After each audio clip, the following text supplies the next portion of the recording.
गाथा आणि आज ही गाथा सर्वसामान्यांची सेवा त्यांच्या कार्यकर्तृत्वातून घडत असताना सर्वसामान्यांना न्याय देण्याची त्यांची भूमिका नेहमीच असते आणि जेव्हा जेव्हा सर्वसामान्यांना न्याय न देण्याची भूमिका असते त्या काळी त्यांच्या शौर्य गाथा या तलवारीच्या शौर्य गाथे इतकीच प्रभावित राहावी अशा सदिच्छा समर्थांच्या चरणी आम्ही प्रार्थना करताना देतोय। मंचावरती उपस्थित असलेल्या मान्यवरांच्या शुभ हस्ते सर्वांनी जन्मजय राजे विजयसिंहराजे भोसले महाराज यांना आपण इथे सन्मानित करतोय। खरं तर त्यांचं कौतुक भोसले साहेब हे या ठिकाणी करतायत आणि या प्रसंगी त्यांच्याही कार्याचा सन्मान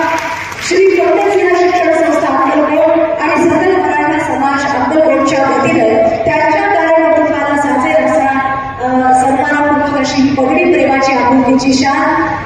पुष्पहार